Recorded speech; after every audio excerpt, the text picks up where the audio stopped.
Desastres incontáveis estão a acontecer.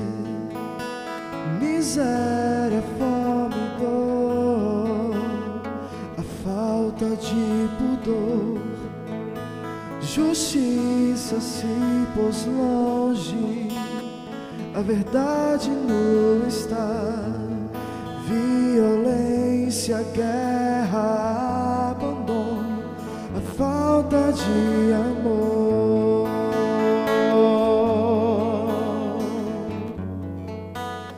A falta de amor.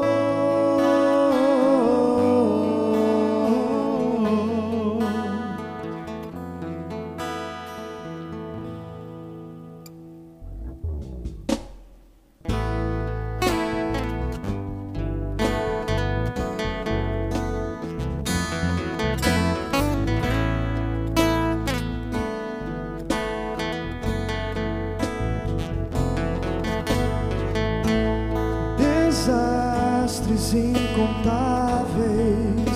estão a acontecer.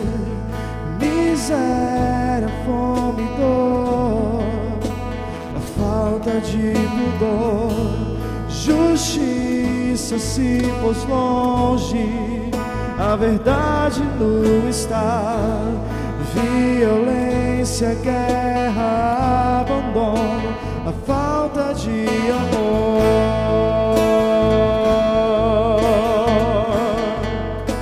A falta de amor.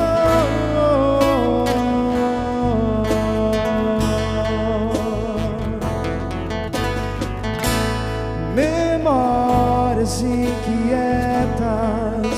me fazem refletir que o tempo derradeiro logo vai chegar,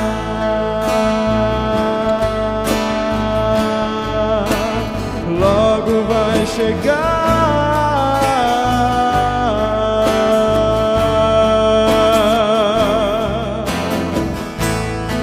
Está se aproximando o tempo do fim, sinais vão se cumprindo, o céu aberto está, toda lágrima de dor o Senhor enxugará, e a trombeta está soando, Jesus Cristo voltando está se aproximando, o tempo do fim, sinais vão se cumprindo, o céu aberto está, toda lágrima de dor o Senhor enxugará, e a trombeta está soando, Jesus Cristo voltando está.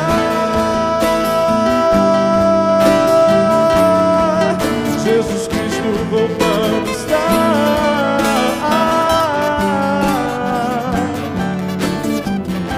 Voltando está.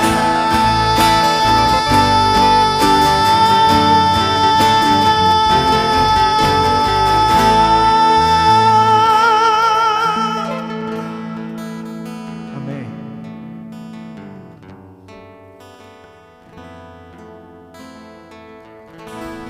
Que a graça de Deus e a paz de Cristo Jesus possam encher a todos vocês nesta manhã. Afinal de contas, que privilégio este extraordinário que temos nesta manhã. Aqui nos encontramos para adorarmos o Criador de todas as coisas. Aqui nos encontramos porque acreditamos em um Deus todo-poderoso, um Deus pessoal. Aqui nos encontramos nesta manhã para juntos adorarmos a esse ser maravilhoso em espírito e em verdade. A Ele toda a honra, toda a glória, todo o louvor, hoje e para todos sempre. Que todos que aqui nos encontramos possamos estar debaixo das asas desse Deus de amor, sob os teus paternais cuidados. E aqueles que estão também por meio da internet nos assistindo, que você possa estar sendo alcançado neste momento pela graça e pelo poder de Deus. Queridos, um sábado muito feliz para todos vocês. O sábado é muito mais do que um período de 24 horas.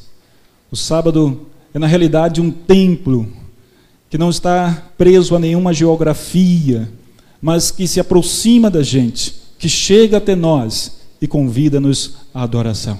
E que neste sábado, dia, templo, você possa adorar a Deus em espírito e em verdade. Amém? Por isso, mas eu quero dizer um pouquinho mais para vocês, que é bom ver vocês. Eu não sei se vocês já estavam com saudades de mim, mas eu já estava com saudade de vocês. Olha, né? Tem um tempinho, né? No corre dessa vida aí, no sobe e desce, né? Para cima e para baixo. É difícil às vezes a gente estar aqui com mais frequência, mas eu quero dizer que já estava com saudade de vocês. Vocês estavam com saudade de mim? Estavam mesmo? Opa! Eu estava com saudade de vocês. É bom matar a saudade. Se tem uma coisa gostosa na vida, é matar o quê? A saudade. Tá certo? Mas eu quero dizer um pouquinho mais para vocês. Eu quero dizer que é bom ver vocês. Sabe? De todo o coração. Vocês não sabem como eu me sinto feliz quando eu vejo vocês. Sabe? Meu coração bate mais forte. Eu fico feliz com a sua presença. Eu fico feliz em te ver. Tá? Alguém já tinha dito isso para você hoje? Não? Então agora você está ouvindo, né? É bom ouvir? É bom ouvir quando alguém diz assim, olha, eu gosto de você, eu fico feliz porque estou aqui com você, eu fico feliz em te ver. É gostoso a gente ouvir essas palavras de amor, de carinho, de afeto. Mas você já disse isso a alguém hoje? Ou para alguém? Não? Olha, então aperte a mão da pessoa que está do seu lado, diga para essa pessoa, olha, é bom te ver. Eu estou feliz porque você está aqui para juntos adorarmos ao nosso Deus, ao nosso Criador, ao nosso Redentor. Você que está aí nos assistindo, se você está com alguém nesse momento, aperte a mão dessa pessoa que está aí ao seu lado, diga para essa pessoa que é bom vê-la, que você a ama, que você deseja viver ao lado dessa pessoa feliz, feliz. Meus queridos, é muito bom ver a cada um de vocês. Eu não sei se eu estou aqui falando para alguém que está vindo a esta igreja pela primeira vez. Mas se você estiver chegando aqui pela primeira vez, eu quero dizer para você, meu amigo, que é muito bom ver você aqui em nosso meio, que esta igreja é tua, e que todas as vezes que você sentir no coração o desejo de aqui se achegar, que você possa vir, porque nós estaremos muito felizes com a sua presença, porque é muito bom ter você aqui em nosso meio. Tá bom? Bem, o texto para a nossa reflexão nesta manhã encontra no livro de 2 Reis, o capítulo é de número 20, e o verso inicial para a nossa reflexão é o de número 1. Portanto, 2 Reis, capítulo 20, verso 1. Eu peço aos irmãos que, dentro da medida do possível, auxiliem uns aos outros, aos nossos amigos. Se porventura você estiver assentado junto a alguém que não possui uma Bíblia, compartilhe a sua Bíblia com essa pessoa. Se você estiver assentado junto a alguém que tem uma Bíblia, que possui uma Bíblia, mas talvez tenha dificuldade em manuseá-la, auxilie essa pessoa, a fim de que todos tenhamos assim acesso à palavra de Deus. Repetindo, 2 Reis, o capítulo é de número 20 e o verso é de número 1. Todo mundo encontrou? Amém? Louvado seja Deus por isso. Amém. Amém por isso. Mas bem, agora mantenha a sua Bíblia aberta. Tá? Encontrou a passagem, mantenha a sua Bíblia aberta. Mas fechemos os nossos olhos. Falemos com Deus. Peçamos a Ele a sua sabedoria, a sua direção e a sua orientação. Abramos o nosso coração a Deus neste momento, para que Ele possa falar aos nossos ouvidos, ao nosso coração nesta manhã. Oremos. Ó Deus eterno, Criador deste vasto universo, nosso Criador, a Ti toda a honra, toda a glória, hoje e para todo sempre. Nós nos encontramos aqui nesta manhã porque acreditamos em Ti, Pai. Cremos que Tu és o princípio de todas as coisas. És o Alfa e o Ômega, o Rei dos Reis e o Senhor dos Senhores. Aqui vimos para adorar-te. Ah, Senhor, queremos adorar-te com toda a força do nosso ser. Queremos adorar-te em espírito e em verdade. Queremos adorar-te, Senhor, do mais profundo da nossa alma, em reconhecimento que tu és o único, o eterno, o único digno da nossa adoração. Pai, pela fé e pelos méritos de nosso Senhor e Salvador Jesus Cristo, é que nós nos achegamos até o teu trono de graça.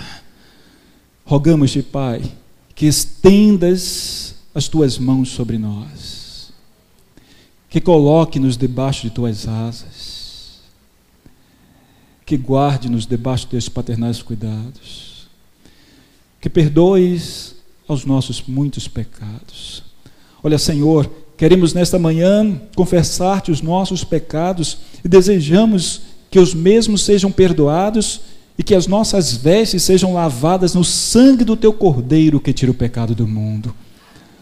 Pai, suplicamos-te ainda que derrames sobre nós a plenitude do teu Espírito, que ele venha como um aguaceiro sobre nós, que a chuva serôdia se cumpra na vida de todos que aqui nos encontramos nesta manhã, que o teu Espírito venha como um bálsamo, Pai, para refrigerar a nossa alma, para cicatrizar as feridas do nosso coração, para encher-nos de paz, de fé, de esperança, para conceder-nos força e vigor, para que pela tua graça e pelo teu poder, pela ação do teu Espírito em nossa vida, possamos continuar firmes ao teu lado, marchando em direção a Canaã celestial, Senhor. Pai, rogamos-te ainda que este Espírito ilumine a nossa mente. Nós temos em nossas mãos a tua santa palavra e queremos estudá-la nesse instante. Portanto, que o teu Espírito capacite-nos a fim de que possamos entender a tua verdade, possamos compreender o teu querer para a nossa vida, pois rogamos-te por Jesus. Amém, Senhor. Amém. Repetindo, 2 Reis, capítulo 20, o verso de número 1, fala-nos o seguinte: naqueles dias, Ezequias adoeceu de uma enfermidade mortal. Veio ter com ele o profeta Isaías, filho de Amós, e lhe disse: assim diz o Senhor, põe em ordem a tua casa, porque morrerás e não viverás. Alguns anos atrás, um irmão se aproximou de mim e disse: pastor, eu preciso falar algo que está no meu coração.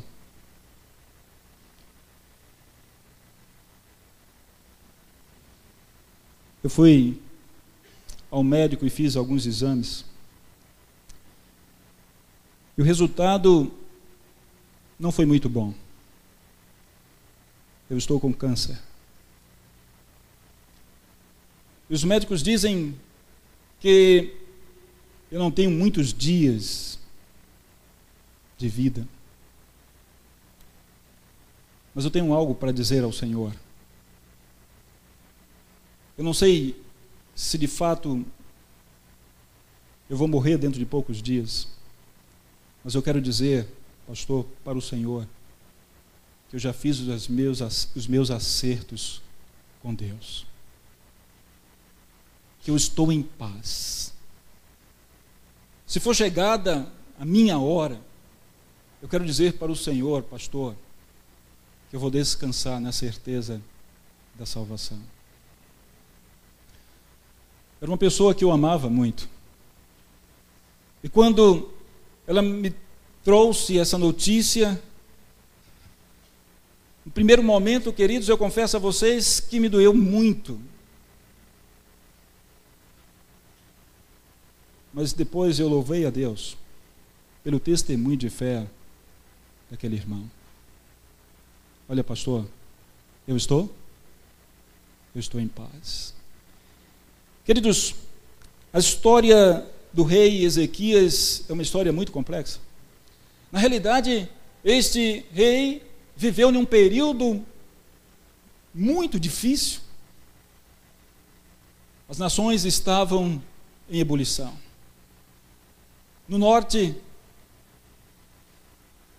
o reino de Israel estava sendo conquistado pelos assírios. Havia uma turbulência, uma incerteza no seio daquela nação. Afinal de contas, a Síria, queridos, estava chegando e devastando todo o Oriente Médio. A nação de Judá não estava isenta dos problemas. Acais, rei de Judá, lutava para manter em ordem a nação de Judá. Veio a falecer. E quando ele falece, quem surge para assumir o trono de Judá, de Jerusalém? Um jovem, Ezequias.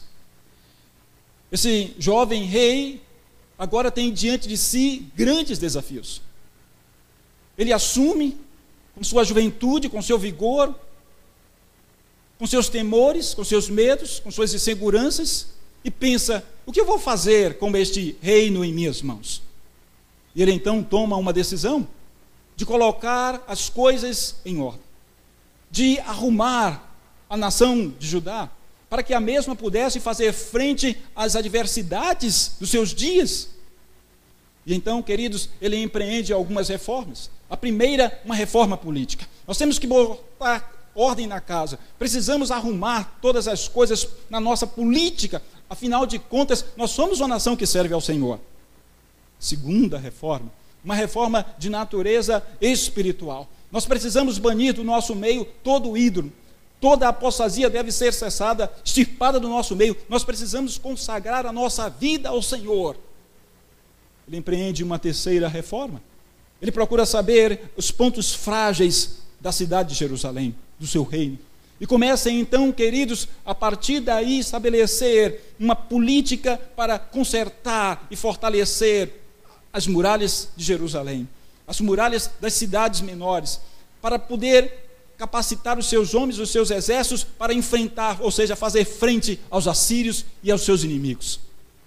E é interessante, queridos, que enquanto este rei se lança para empreender todas essas reformas, objetivando fazer com que a nação, a sua nação, o seu povo vivesse dias melhores, ele adoeceu. E que frustração! Afinal de contas, ele era ainda jovem, tinha muito por fazer. E quando ele encontra-se enfermo, queridos, Deus lhe envia uma mensagem. Voltemos ao texto. Diz o texto que naqueles dias Ezequias adoeceu de uma enfermidade mortal. Veio ter com ele o profeta Isaías, filho de Amós, e lhe disse: assim diz quem, gente? O Senhor. Assim diz o Senhor: põe em ordem a tua casa, porque morrerás e não viverás. Que mensagem!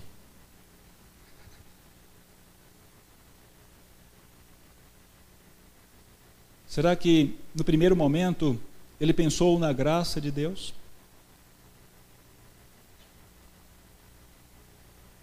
Será que é possível encontrarmos a graça de Deus nesta mensagem? No primeiro momento, queridos, quando nós olhamos esta mensagem do Senhor ao rei, por intermédio do profeta Isaías, nós só pensamos da seguinte forma: Deus está sendo muito duro com este rei. Afinal de contas, não poderia Deus ter uma outra mensagem para este homem que estava empreendendo tantos esforços para a melhora da nação, do povo de Israel? O que vocês acham? Será que Deus não poderia tentar ajudá-lo de uma outra maneira?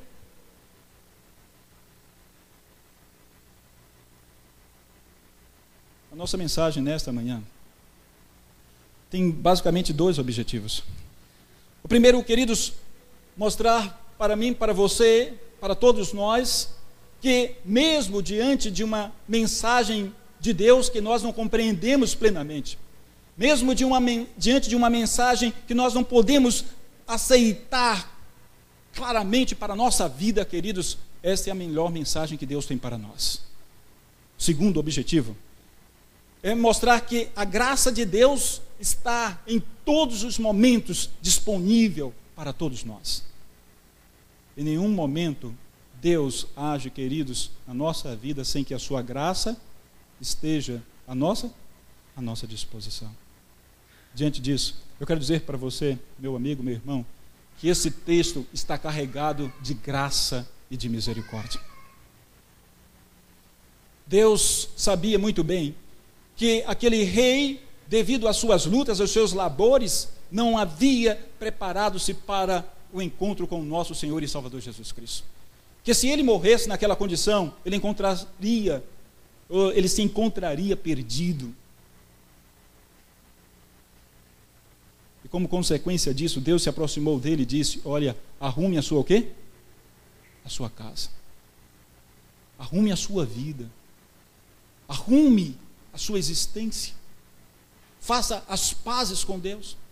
É possível que no labor e com o objetivo de fazer, queridos, os seus trabalhos, o tempo para com Deus foi muito exíguo.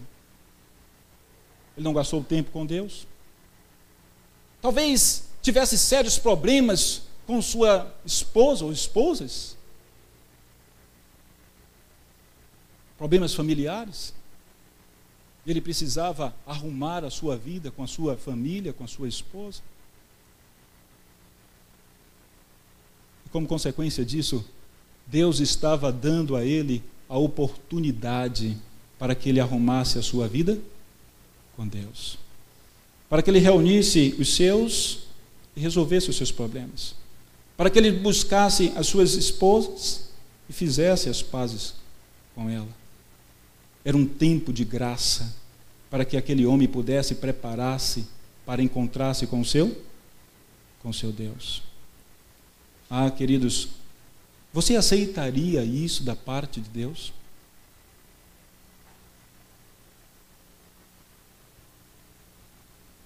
Se um profeta lhe chegasse e dissesse isto, você aceitaria isto? Bem, Ezequias não aceitou. Ele voltou-se para a parede, chorou amargamente e clamou a Deus e disse: Deus, por favor, eu tenho feito tanto para ti, por favor, me cura. E a palavra de Deus diz, queridos, que antes mesmo que o profeta chegasse aos portais da cidade, o anjo do Senhor foi ao encontro e disse: olha, volta e dar uma outra mensagem ao rei. E Deus diz então para o rei, por intermédio do profeta: olha, eu vou curar a sua enfermidade e vou lhe dar mais 15 anos de vida. 15 anos de vida. Para um homem que estava à beira da morte, agora tinha mais quanto tempo, gente? 15 anos. Mas o que fazer com esse tempo? Se nos anos anteriores da sua vida, da sua existência, no seu labor, queridos, mesmo no seu vigor da juventude, ele não teve tempo para preparar-se para com Deus, o que ele deveria fazer com esses 15 anos?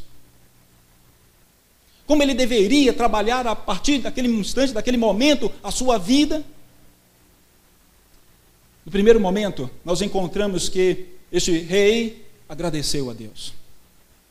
Mas depois, ele quase que se esqueceu de tudo aquilo que havia acontecido na sua vida. A nação de Babilônia ouviu e percebeu que Deus havia feito um grande milagre. Enviou então mensageiros ao rei. E queridos, naquele instante, Ezequias chegou e disse: olha, eu estou aqui para mostrar a vocês toda a minha riqueza, toda a minha fortuna, todo o meu império. E os mensageiros de Babilônia foram e viram todo o império de Israel, de Judá, toda a riqueza. Momentos mais tarde, quando esses homens foram embora, veio o profeta Isaías e disse ao rei: Rei, de onde são esses homens? Ah, são de um império muito distante, de uma nação muito longínqua. De onde? De Babilônia. O que foi que esses homens viram a tua casa? Ah, eu nada lhes ocultei. Mostrei todas as minhas riquezas, todos os meus bens, toda a minha fortuna.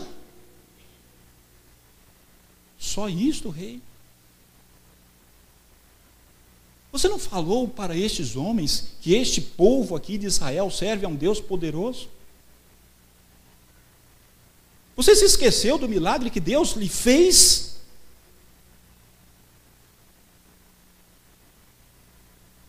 Então, o profeta diz: tudo quanto eles viram, eles um dia levarão da tua casa. Mas o rei tinha outras preocupações. Na sua correria, queridos, ele não tinha um herdeiro. E ele pensou: eu tenho mais quanto tempo de vida, gente? 15 anos. Eu preciso deixar um herdeiro. E então ele tratou de ter um filho. Mas só que na sua correria, irmãos e amigos, ele negligenciou a educação desse filho. Ele não teve cuidado para com essa criança que nasceu. Não ensinou essa criança, queridos, a andar no temor do Senhor. Afinal de contas, ele tinha apenas 15 o quê? 15 anos. Ele tinha que correr mais para cuidar da sua política. Ele tinha que correr mais para cuidar, queridos, do seu império. Ele tinha que correr mais para construir mais muralhas, fortalecer os seus exércitos. Ele tinha tanta coisa para fazer que o cuidar do seu filho não lhe era tão importante assim. Ensinar essa criança a andar no caminho do Senhor não era o principal objetivo da sua vida, no processo de educar essa criança no temor do Senhor. Qual foi o resultado? Quando ele morreu, essa criança assumiu o trono de Israel, Manassés. E dentre os muitos relatos que a Bíblia trata sobre este homem, Manassés, ela diz que ele foi o mais ímpio rei que reinou em Israel. 15 anos de graça, 15 anos de misericórdia, 15 anos a mais para preparar-se, para encontrar-se com o Senhor. Voltemos ao texto. Disse o profeta ao rei: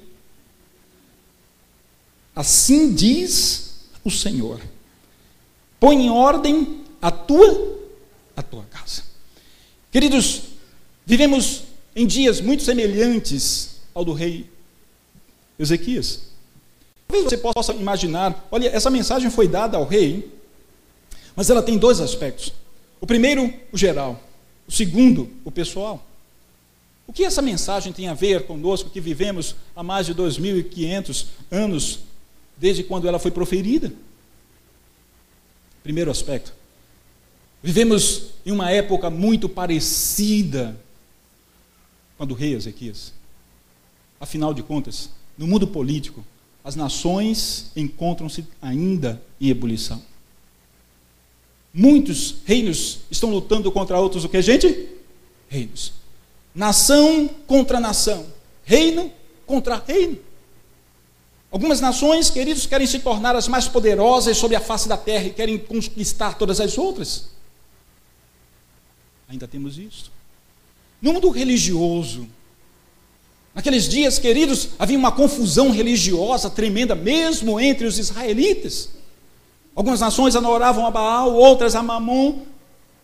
Era uma idolatria. E mesmo entre os professos, ou seja, os seguidores de Jeová, de Deus, queridos, mesmo a nação de Judá estava em um verdadeiro sincretismo religioso.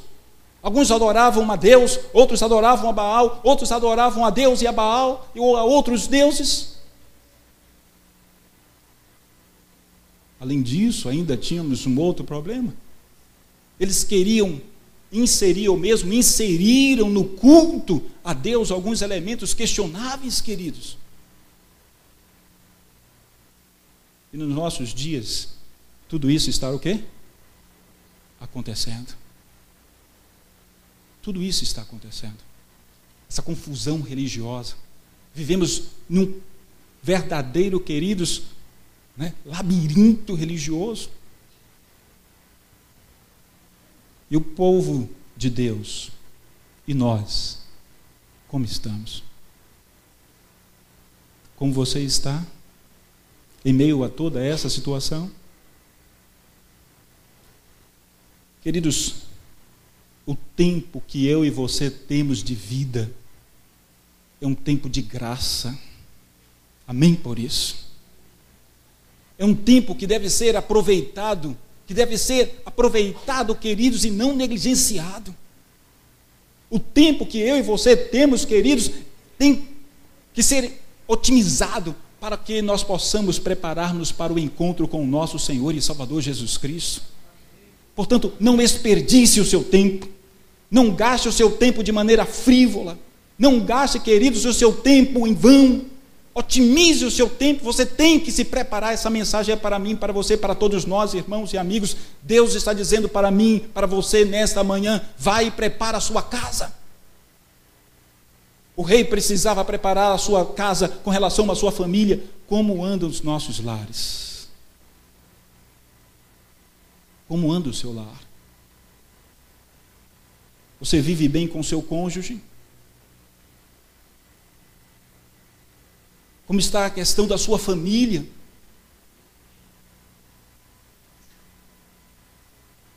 Como anda a educação aos seus filhos? Você tem um filho nas mãos? Quanto tempo você gasta com ele? Quanto valor esse filho tem para você?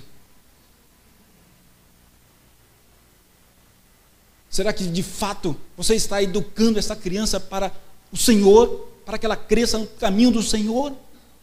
Ou você está permitindo que a televisão, a internet, ou qualquer outro instrumento de comunicação eduque essa criança? Ou mesmo que uma pessoa que não tem a fé que você tem, que não tem o conhecimento bíblico que você tem, eduque essa criança ao Senhor?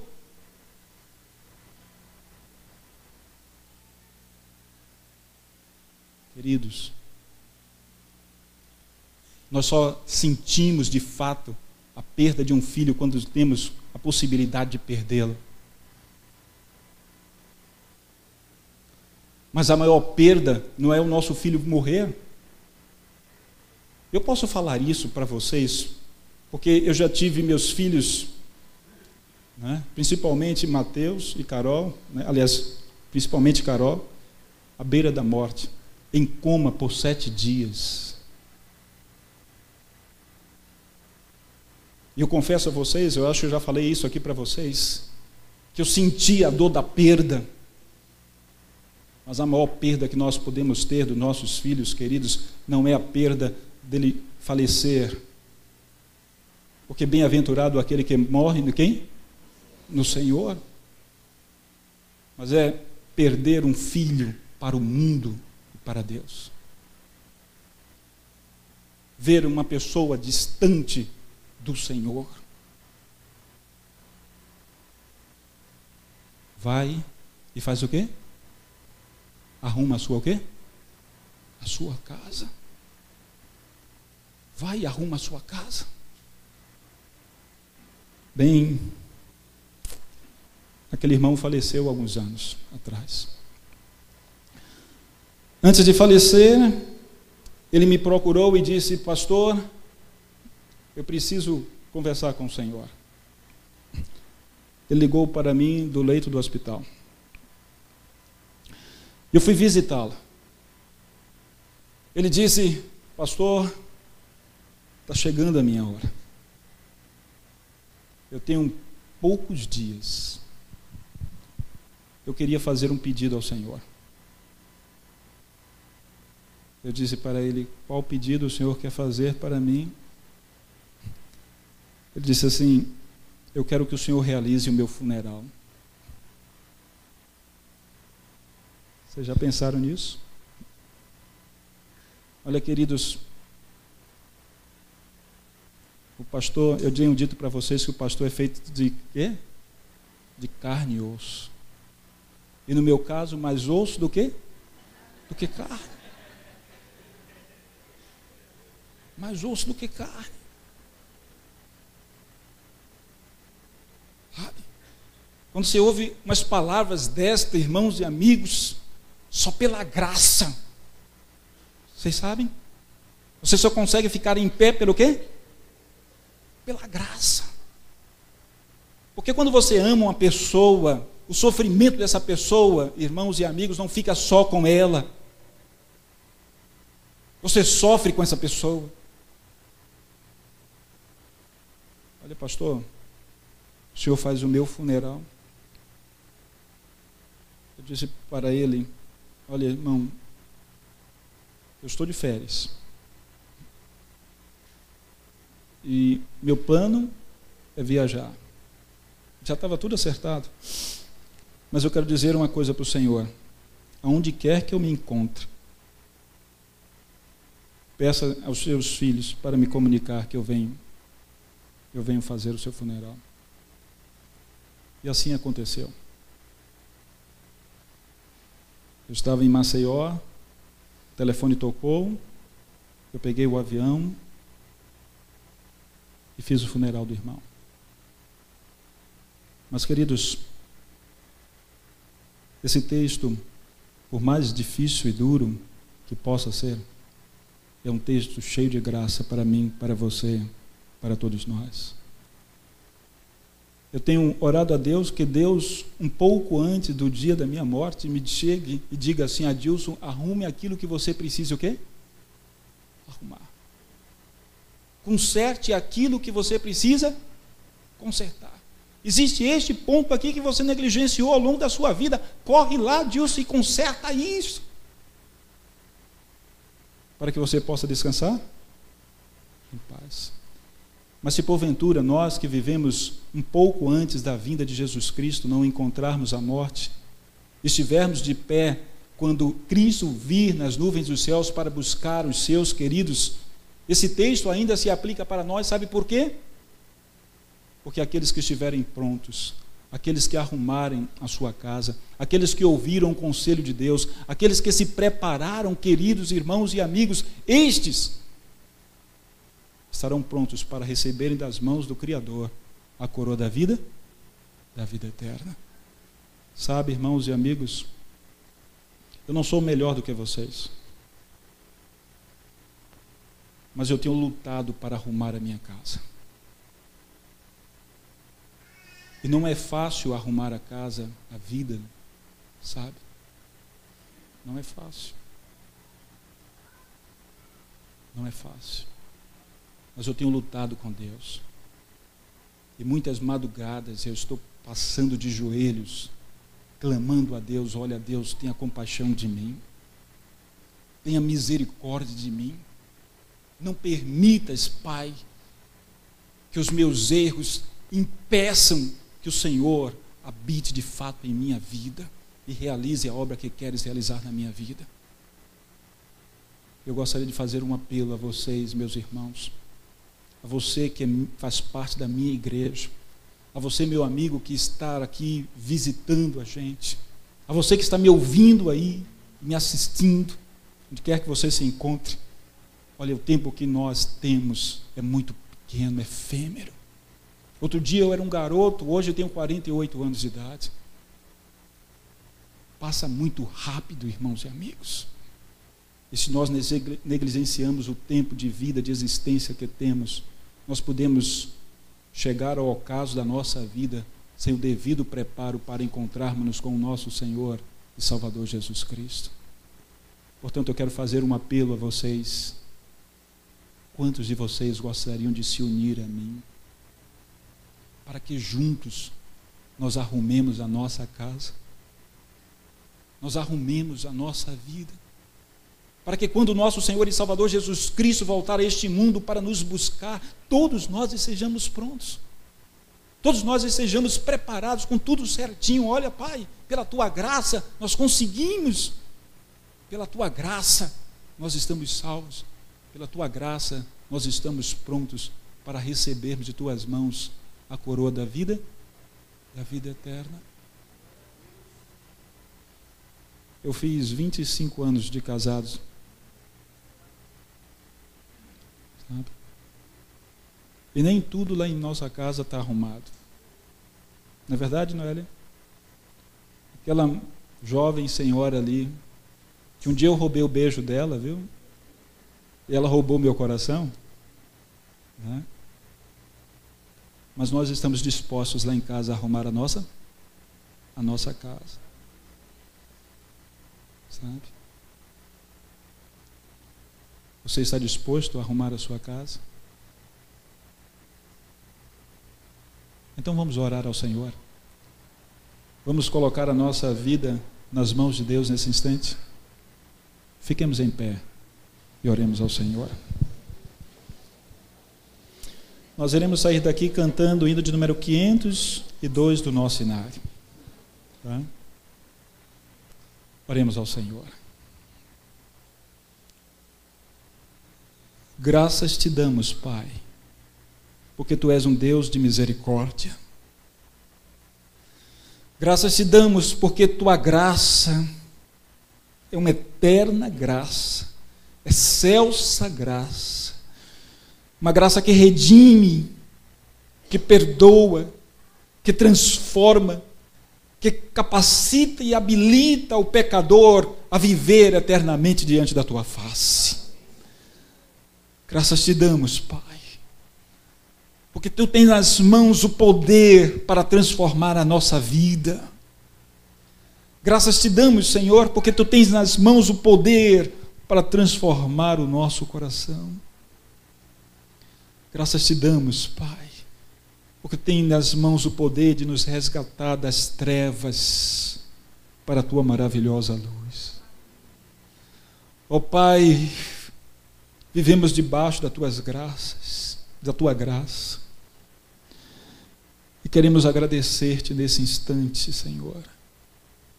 Nós não merecemos, mas louvado seja o Teu nome, por esta graça, por esse dom imerecido. Queremos rogar-te, Senhor, em nome de Teu Filho Jesus Cristo, que molde o nosso coração, que transformes a nossa mente, que tire tudo que temos de defeito, de pecado, tudo que impede, Senhor, que o Teu Espírito habite plenamente em nós. Todas as imperfeições que temos e que nos afastam de Ti. Nós rogamos-Te também, Pai, que nos auxilie, a fim de que possamos viver uma vida com o nosso cônjuge, com os nossos filhos, com os nossos pais, uma vida semelhante àquela que Tu queres que vivamos, Senhor.